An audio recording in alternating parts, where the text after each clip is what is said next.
मी रेश्मा साळुंखे। अन्नदाता या कार्यक्रमात आपल्या सगळ्यांचं स्वागत। आज आपण सुप्रसिद्ध डॉक्टर शैला दाभोळकर यांच्या नैसर्गिक शेतीच्या प्रयोगाची माहिती जाणून घेणार आहोत।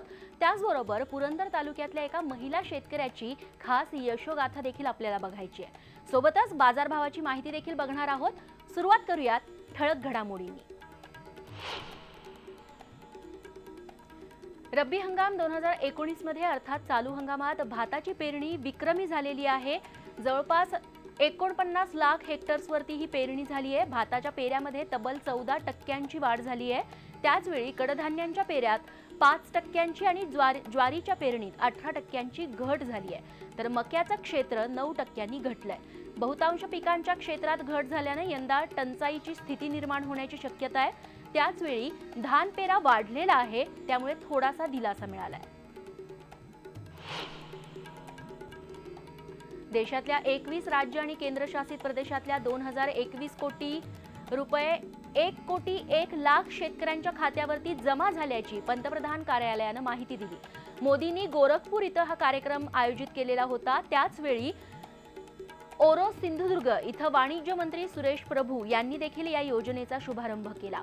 सोबतच 1 कोटीपेक्षा जास्त शेतकऱ्यांच्या खात्यावरती पैसे जमा झाल्याची माहिती कृषी मंत्री राधामोहन सिंग यांनीही दिली आहे। रत्नागिरी जिल्ह्यातल्या खेड तालुक्यात पंतप्रधान किसान योजनेच्या काटेकोर अंमलबजावणीसाठी ग्रामसेवक, तलाठी आणि कृषी सहाय्यक यांची संयुक्त बैठक पार पडली। खेड तहसीलदार कार्यालयामध्ये नुकतीच ही बैठक संपन्न झाली। यावेळी उपविभागीय अधिकारी अविश कुमार सोनोने, तालुका कृषी अधिकारी बनकर यांच्या उपस्थितीत ही बैठक झाली। यावेळी योजनेचा लाभ खेड्यापाड्यात व्हावा यासाठी सर्वांनी प्रयत्न करण्याची गरज असल्याचं बोलून दाखवण्यात आलं। नागपूर, वर्धा, चंद्रपूर, गडचिरोली, भंडारा आणि गोंदिया या 5 जिल्ह्यांमध्ये गेल्या वर्षभरामध्ये 248 शेतकऱ्यांनी आत्महत्या केल्याची माहिती नागपूर विभागीय आयुक्तालयाने दिली आहे। या 5 जिल्ह्यांपैकी सर्वात जास्त आत्महत्यांपैकी वर्धा जिल्ह्यामध्ये 93 आत्महत्या झालेल्या आहेत आणि दुसऱ्या क्रमांकावरती चंद्रपूर जिल्हा आहे। या ठिकाणी वर्षभरात 56 आत्महत्या झाल्या। 1 जानेवारी 2018 ते डिसेंबर 2018 या काळामध्ये 248 आत्महत्या झालेल्या आहेत। या आत्महत्या ज्या आहेत ते 6 जिल्ह्यातल्या आहेत। आपल्याला माहीत असेल की नागपूर हा विभाग आहे आयुक्ताचा आणि त्याच्याखाली नागपूर, नागपूर आणि गडचिरोलीपर्यंत जे 6 जिल्हे ते येतात। तर 248 आत्महत्या झाल्या आणि त्यापैकी सगळ्यात जास्त आत्महत्या ज्या झालेल्या आहेत ते वर्धा जिल्ह्यात झालेल्या आहेत। 93 आत्महत्या या वर्धा जिल्ह्यात झालेल्या आहेत। तर चंद्रपूर सेकंड नंबर आहे आणि या चंद्रपूर जिल्ह्यामध्ये सुद्धा 56 आत्महत्या झालेल्या आहेत। तर सगळ्यात जास्त आत्महत्या जर झाल्या असतील तर वर्धा जिल्ह्यात झाल्या आहेत आणि यांना जी मदत दिली गेलेली आहे ते मदतीत 124 शेतकऱ्यांना मदत दिली गेलेली आहे आणि 97 लोक जे अपात्र प्रकरण ठरलेले आहे, म्हणजे या शेतकऱ्यांना अपात्र ठरवण्यात आलेले आहे। नापिकी हा मुद्दा ज्या ठिकाणी आहे त्याच शेतकऱ्यांना त्यांनी मदत दिलेली आहे आणि 124 लोकांना मदत दिली तर 97 लोक हे अपात्र ठरले आहेत आणि ही मोठी गंभीर परिस्थिती आहे। आणि हे जे 248 जे आहेत दिवसेंदिवस हे दिसत आहे की जास्तीत जास्त आत्महत्या वाढत आहेत, म्हणजे दरवर्षी आत्महत्या वाढत्या प्रमाणात आहे आणि हीच मोठी गंभीर गोष्ट आहे। पुणे तसंच सातारा जिल्ह्यातल्या बारामती आणि फलटण तालुक्याला वरदान ठरलेली नीरा नदी सध्या प्रदूषित झाली आहे। अनेक कारखान्यांचं, कत्तलखान्यांचं, डेअरी प्लांटच्या रासायनिक केमिकल मिश्रित पाणी हे नीरा नदीत सोडल्यानं ही नदी प्रदूषित होतीये। त्यामुळे नदीपात्रामध्ये प्रदूषणाचं प्रमाण धोकादायक पातळीवर पोहोचलंय। त्याचा शेती आणि माणसाच्या आरोग्यावर देखील विपरीत परिणाम होतोय। याबाबत माळेगाव कारखान्याचं पाणी नदीपात्रात येत नसून ज्यांचं पाणी नदीत येतं त्यांच्यावरती कारवाई करण्याची मागणी रंजन तावरे यांनी केली आहे। माळेगाव कारखान्याचं पाणी त्या ठिकाणी आम्ही अजिबात प्रकारचं काही सोडत नाही आहे। त्यामुळे नेरेचं पाणी खराब होणं याच्यामध्ये कत्तलखान्याचा कार्यक्रम असेल, फलटण तालुक्यात असलेलं दूध डेअरी असेल, 2 डेअरी आहेत मला वाटतं त्या ठिकाणी, तिथले कारखाने, डिस्टलरी, या सगळ्या गोष्टीवरून निश्चितपणे आमचा विश्वास आहे की माळेगाव कारखाना त्या प्रदूषित पाण्यामध्ये आमचा काडीमात्र संबंध राहिलेला नाही आहे। कारण ज्या नॉर्म्स आम्हाला पूर्ण करायला सांगितल्या त्या सगळ्या नॉर्म्स आम्ही त्या ठिकाणी पूर्णत्वाला नेलेल्या आहेत आणि इथून पुढं सुद्धा त्याची निश्चितपणे अधिकची दक्षता, कारण तो शेतकरी आमच्या कारखान्याच्या परिसरातला शेतकरी आहे, त्याचा प्रपंचामध्ये अधिकचे 2 पैसे कसे द्यायचा आहे याचा आमचा प्रयत्न आहे. यानंतर बातमी आहे दापोलीतून. जगाच्या पाठीवरती माणसं अलीकडे सुखसमृद्धीच्या मागे धावताना दिसतात, पण या सुखसमृद्धीच्या नादात अनेक जणांना आपल्या सुखी जीवनाचा विसर पडलाय. बदलत्या लाईफस्टाईलमुळे अनेकांना आजारालाही बळी पडावं लागतं. मात्र त्याला अपवाद ठरल्या आहेत 73 वर्षांच्या सामाजिक कार्यकर्त्या डॉक्टर शैलाताई नरेंद्र दाभोळकर. ज्येष्ठ समाजसेवक नरेंद्र दाभोळकर यांच्या हत्येनंतर ताणतणाव घालवण्यासाठी निसर्गाच्या सानिध्यात त्या रमल्या. डॉक्टर असलेल्या शैलाताईंच्या नैसर्गिक शेतीच्या प्रयोगावरती ही आजची खास यशोगाथा आहे. कुटुंबातील सुख संपत्ती आणि आपल्या वैद्यकीय व्यवसायाचा त्याग करून सुखी जीवन जगण्यासाठी शैलाताईंनी चक्क नैसर्गिक शेती करण्याचा निर्णय घेतला. 40 वर्ष वैद्यकीय व्यवसाय सांभाळत समाजसेवेची अनेक कामं त्यांनी केली. महिलांसाठी आधार केंद्र चालवलं, पण स्वतःच्या आयुष्याकडे लक्ष द्यायला त्यांना वेळच मिळाला नाही आणि त्यामुळे त्यांनी आनंदी जगण्यासाठी शेतीची निवड केली आहे. खूप कमी साधन सामुग्रीमध्ये जगायला शिकलं पाहिजे आणि तीच पिकं घेतली पाहिजेत की जी आपली सहनशक्ती वाढवतील, म्हणजे जी स्टोअर करता येतात ती, जी ठेवली यंदा नाही विकलं पुढच्या वर्षी विकलं तरी चालेल असं पीक घेतलं पाहिजे. आपण आयुष्यभर कार्बन डायऑक्साईड सोडून ऑक्सिजन घेतो. निसर्गातील कार्बनची लेवलही वाढली आहे. आपण निसर्गाचं काहीतरी देणं लागतो. निसर्गाचं देणं फेडण्यासाठी आपण शेतीकडे वळाल्याचं त्या सांगतायत. मी ज्ञान जर व्यवस्थित वापरलं तर मला पाहिजे तेवढा अन्न वस्त्र निवारा मिळवू शकतो. परंतु शेतकरी म्हटल्यानंतर त्यांनी कमीत कमी दिवसातून 8 तास आपल्या शेतामध्ये काम केलं पाहिजे. ही महत्त्वाची गोष्ट आहे आणि ते वैज्ञानिक दृष्टिकोनातून केलं पाहिजे. म्हणजे त्याला सगळी झाड मी काय लावणार आहे त्याची माहिती पाहिजे आणि त्याला काय खतं मिळतील आणि निसर्गातनं मी त्याला किती देऊ शकू. शैलाताई यांची दापोली शहराजवळच्या गव्हे गावात 17 एकर आंबा, काजू, नारळ, सुपारी आणि चिकूची बाग आहे. या डोंगर उतारातील बागेत त्या नैसर्गिक शेती आणि बागायती करतायत. बागेतील झाडांची त्या दररोज देखभालही करतात. कडुलिंबाचा अर्क मिळतो, तो डायल्यूट करून झाडांवर फवारायचा असतो. तशी एक फवारणी यावर्षी मी घेतली होती. रासायनिक खताचा वापर आपण करता का? रासायनिक खतं नाही वापरत. जर लागलं तर थोडंसं अमोनियम क्लोराईड किंवा युरिया हे सुद्धा असं एक पसाभर एका झाडाला घातलं जातं. म्हणजे ते विरजण असतं सुरुवात करायला. ते जमिनीमध्ये कमी असलेलं नायट्रोजन फक्त आपण देतो. शेतीतून त्यांना फार पैसे मिळणार नाहीत, परंतु शेतीतून मिळणारा लाख मोलाचा आनंद लाखो रुपये मोजून सुद्धा मिळेल की नाही हे शब्दात सांगता येणार नाही. शिवाजी गोरेसह bureau report, news 18 Lokmat, Dapoli, Ratnagiri. ताणतणाव शेतीतले असो किंवा जीवनातले ते कमी करण्यासाठी निसर्गाचा मार्ग कसा उपयुक्त आहे यावरती डॉक्टर शैलाताई दाभोळकर यांच्यासोबत खास संवाद साधलेला आहे आमचे प्रतिनिधी शिवाजी गोरे यांनी. डॉक्टर नरेंद्र दाभोळकर यांच्या सुविद्ध पत्नी माझ्यासोबत आहेत. आपण त्यांच्याकडून जाणून घेऊया. ते आता त्यांचा व्यवसाय सोडून त्या शेतीकडे वळलेले आहेत. निसर्गाच्या सानिध्यात ते आता इथे राहत आहेत.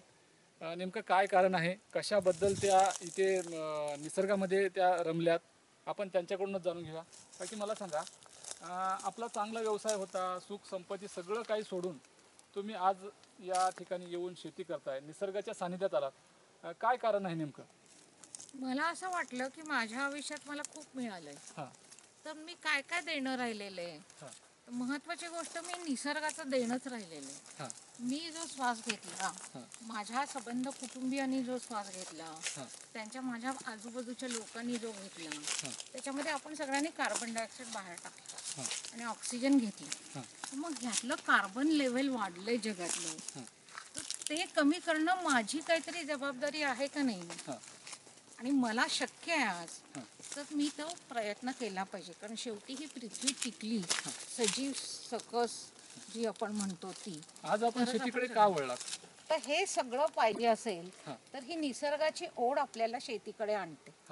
आणि मग ती आणल्यानंतर आपल्याला एक असा विचार करावा लागतो की आता हा एवढा शेतीचा खर्च मी कसा करणार. तर मी ठरवलं की 70 वर्षापर्यंत मी पासपोर्ट सुद्धा काढलेला नाहीये आणि हे मी ठरवून काढलेलं नाहीये, कारण मला जग बघायचंच नव्हतं. मी श्री दाभोलकरांकडे शिकले, त्याला प्रयोग परिवार म्हणतात आणि त्याचं उत्तर आहे प्लेंटी फॉर ऑल. आणि त्याचं महत्वाचं घोषवाक्य आहे कन्व्हर्ट ॲडव्हर्सिटी इंटू ऑपॉर्च्युनिटी. तर आता मला ही मिळालेली ऑपॉर्च्युनिटी आहे. 70 वर्षानंतर माझ्याजवळ पैसे आहेत थोडेसे, जे मी माझ्यासाठी खर्च करू शकेन. मी ठरवलं की वेगळ्या प्रकारे जग बघायचं आणि म्हणून मग 18 वर्षापूर्वी माझ्या आईने जी तिची तब्येत सुधारण्यासाठी म्हणून आम्ही जो प्रोजेक्ट घेतला होता शेतीचा, ती आता 3 महिन्यापूर्वी गेली. गेले 2 वर्षापूर्वी माझी प्रॅक्टिस सोडून मी तिच्याबरोबर येऊन राहिले आणि मी हे सगळं आधी श्री दाभोलकरांकडे आणि तिच्याकडे गेले 15-20 वर्ष शिकत होते. आणि हे शिकलेलं माझ्या लक्षात आलं की तुमचं शरीर, मन सगळं चांगलं ठेवलं पाहिजे. म्हणजे शरीरातल्या ज्या सगळ्या 9 सिस्टम्स आहेत त्यातली कार्डिओव्हॅस्क्युलर सिस्टम सगळ्यात महत्वाची आहे. अलीकडे हार्ट अटॅक खूप येतात. दुसरी महत्वाची गोष्ट रेस्पिरेटरी सिस्टीम आहे, त्याचे आजार खूप होतात. तिसरी महत्वाची गोष्ट म्हणजे डायबिटीस खूप प्रमाणात आपल्याला दिसतं. चौथी गोष्ट म्हणजे लोकांचे जॉईंट्स लवकर खराब होतात आणि मग खूप जणांना असा फ्रोझन शोल्डर होतो. मग हा हात असा पूर्ण हलला पाहिजे, तो 70 अर्ध्या लोकांचा सुद्धा हलत नाही. मग बाकी ह्या सगळ्या मुठी आवळल्या किंवा काय घट्ट धरायची असेल गोष्ट तर ती धरता येत नाही, हातातून पडती. आणि अपेक्षा काय तर मी अमेरिकेत गेलं पाहिजे. तर अमेरिकेत जाताना मला वाटलं की मला विमानात चढता आलं पाहिजे ना, तर काय वापरलं पाहिजे? माझेच पाय शेवटी वापरले पाहिजे.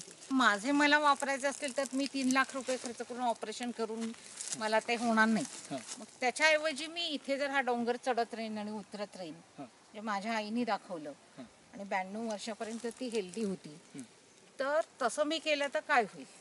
मग डीन ऑर्निच म्हणून एक पुस्तक आहे, how to prevent heart attack काहीतरी असं, त्याच्यात एक लाईफस्टाईल दिलेली, त्याच्यात ही निसर्गाची लाईफस्टाईल दिलेली. मग ती लाईफस्टाईल ज्याने आपल्या हृदयाचं जाळं खूप वाढतं, रक्त पुरवठ्याचं, आणि आपण चांगले राहतो. ह्या शुद्ध हवेत राहिल्यावर आपल्याला भरपूर प्राणवायू मिळतो आणि ह्या प्राणवायूने आपलं सगळं शरीर सुधरत जातं, मसल टोन इम्प्रूव्ह होते. आणि ह्याच्यातनं दररोज चालत राहिलं की आपले मसल्स सगळे जे आहेत ते स्ट्रेंथ, त्याच्यामध्ये स्टॅबिलिटी, नंतर मग सपलनेस, हा सगळं यायला लागतो, परत येतो. आणि परत आल्यानंतर आपण हे सगळं अनुभवू शकतो आणि हे अनुभवणं महत्वाची गोष्ट आहे. म्हणजे माझ्या आईची काजूची बाग बघायला येणं हे अमेरिका बघण्यापेक्षा जास्ती आहे, कारण तिने स्वतःने केलेलं आहे. तुम्हाला जास्त सुख वाटते ह्याच्यात सुख कुणालाही वाटलं पाहिजे, कारण लोकांनी येऊन बघायचं. काही ब्राझीलला जाऊन एक मोठं काजूचं झाड बघण्यापेक्षा मी ब्राझीलमध्ये तसं काजूचं झाड चांगलं तयार करीन, ह्याच्यावर जर मी माझा विचारशक्ती आणि ताकद वापरली तर जास्ती चांगलं होईल. म्हणजे मनाला एक खाद्य मिळतं, तसं शरीराला एक खाद्य मिळतं. कोकणातला शेतकरी एक हंगामी शेती करतो, पण सध्या मोठ्या प्रमाणात तरुण मंडळी नव्यानं उन्हाळी शेती कसण्याचा प्रयत्न करतात. रत्नागिरीच्या खेड तालुक्यात कृषी विभागानं अशा शेतकऱ्यांना गटाच्या माध्यमातून एकत्र केलंय. हे शेतकरी आता लाखोंचा नफा कमवण्यासाठी सज्ज झालेत. गटशेती आणि उन्हाळी पालेभाज्या आणि फळभाज्यांच्या शेतीनं अनेकांचं स्थलांतर आता थांबवलंय. खेड तालुक्यातल्या चिंचघर गावात वर्षानुवर्ष केवळ भाताची शेती केली जायची, पण आज इथले शेतकरी गटशेतीच्या माध्यमातून नवनवीन पिकांच्या शेतीचे प्रयोग करू लागलेत. कृषी विभागानं केलेल्या या बचत गटाच्या माध्यमातून आज गावातल्या 20 एकरात पालेभाज्या आणि फळभाज्यांची लागवड झाली आहे. या माध्यमातून रब्बी हंगामात महिन्याला लाखो रुपयांची उलाढाल करण्याची किमया इथल्या शेतकऱ्यांनी साधली आहे. आम्ही सेंद्रिय खतामार्फत शेती केलेली आहे. तर काकडी, शिराळी, कारली, दुधी आणि भोपळा हे 5 फळभाज्या, 15 एकरला 15 ते 16 एकरला कलिंगण लागवड ही आम्ही आता केलेली आहे. किती एकरमध्ये एकूण शेती केली? एकूण 17 एकरमध्ये शेती केलेली आहे. अच्छा, किती उत्पन्न महिन्याला मिळतं साधारण? महिन्याला साधारण उत्पन्न आमच्या अपेक्षाप्रमाणे 1.5 ते 2 लाख रुपये म्हणजे मंथली उत्पन्न गरजेचं आहे. किती शेतकरी येतात? एकूण 15 शेतकऱ्यांचा गट आहे. दत्तगुरू शेतकरी गट स्थापन केलेला आहे. त्या गटामार्फत ही शेती करत आहोत. कोकणामध्ये पारंपरिक भात आणि नाचणीच्या शेती व्यतिरिक्त इतर पिकांची शेती होत नव्हती. असं असताना रत्नागिरीच्या चिंचघर इथल्या 20 तरुण शेतकऱ्यांनी एकत्र येत कृषी विभागाअंतर्गत आत्म्याच्या माध्यमातून शेतकरी स्वयंसहाय्यता बचत गट केलेत. या माध्यमातून पालेभाज्या आणि फळभाज्यांच्या सेंद्रिय शेतीचा एक अभिनव उपक्रम गावात राबवलाय. भाजीपाला करतो, परत आणखीन कलिंगड पण आम्ही जवळजवळ 15 एकरला करतोय आणि भाजीपाला येतो 2 एकरला करतोय. पण आम्हाला 2 एकरमध्ये जवळजवळ 2 लाख रुपये आम्हाला भाजीपाल्याचे उत्पन्न मिळणार आहे आणि कलिंगडचं उत्पन्न आम्हाला जवळजवळ 10 ते 15 लाखाचं आम्ही अपेक्षित आहोत आणि सेंद्रिय खतामार्फतच आम्ही ते कलिंगड केलेलं आहे.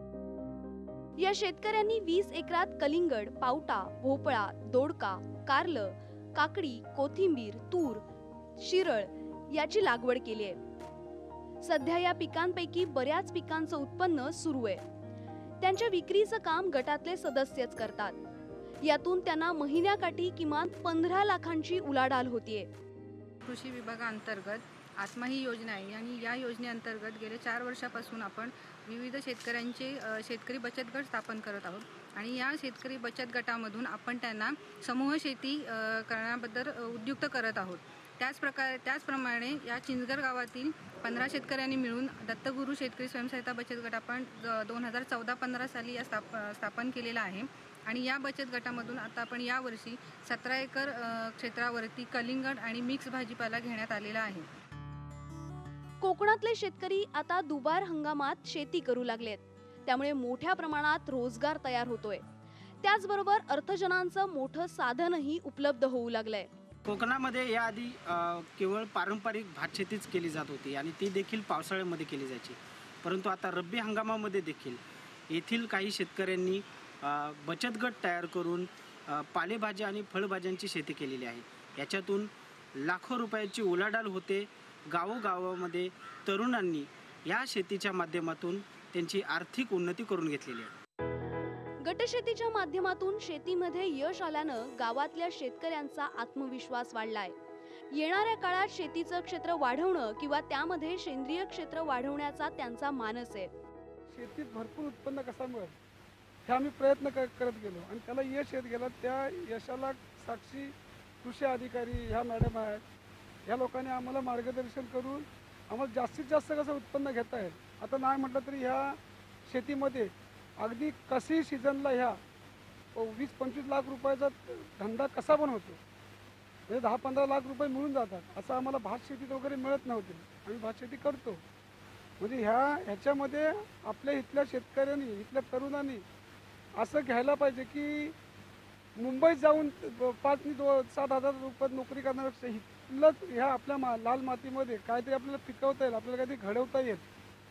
तर इथं ह्या शेतीकडे वळून भरपूर काय साधण्यासारखं आहे, पण कष्ट करायला पाहिजे. यंदा हवामानातल्या बदलाचा फटका कोकणातल्या शेतीलाही बसलाय.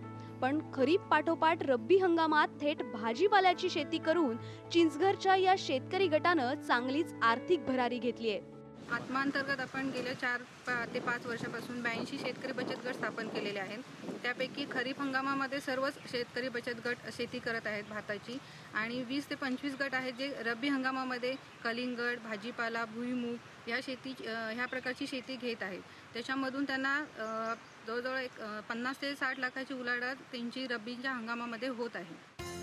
एकट्या खेड तालुक्यात आतापर्यंत असे 20 शेतकऱ्यांचे स्वयंसहाय्यता बचत गट तयार झाले आहेत. यामध्ये तब्बल 300 तरुण शेतकरी सामूहिक फळभाज्या आणि पालेभाज्यांची सेंद्रिय पद्धतीने शेती करतात. यातून तालुक्यात अंदाजे 3 ते 4 कोटींची उलाढाल करतायत. हे एवढं मोठं उलाढालीचं मॉडेल आता कोकणातून मुंबईला होणारं रोजगाराचं स्थलांतरण रोखण्यासाठी अतिशय उपयुक्त ठरणार आहे. ब्युरो रिपोर्ट चंद्रकांत बनकर, न्यूज 18 लोकमत, खेड, रत्नागिरी. आणि आता पाहूयात राज्यातल्या प्रमुख बाजारांमध्ये शेतमालाचे भाव नेमके काय आहेत ते.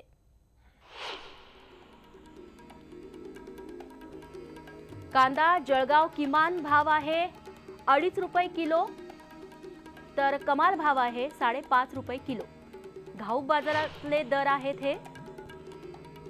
त्यासोबतच टोमॅटो पुणे बाजारात किमान किंमत आहे 8 रुपये किलो, तर कमाल 16 रुपये किलो.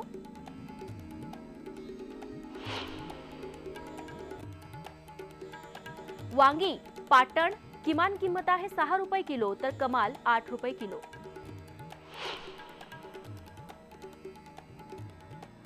कापूस परतूर किमान किंमत आहे 4,500 रुपये क्विंटल तर याचा कमाल दर आहे 5,350 रुपये क्विंटल.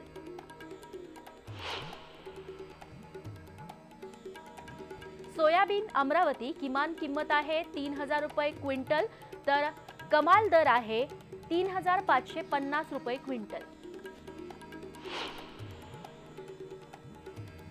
त्या पाठोपाठ ज्वारी जळगाव किमान किंमत आहे 2,645 रुपये क्विंटल तर कमाल किंमत आहे 3,151 रुपये क्विंटल.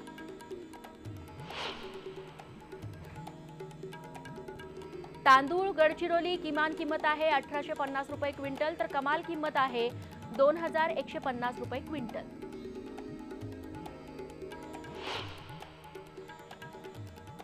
या बाजारभावानंतर आता अन्नदाता या खास कार्यक्रमात आता वेळ झाली आहे इथेच थांबण्याची. ताज्या घडामोडींसाठी बघत रहा न्यूज 18 लोकमत.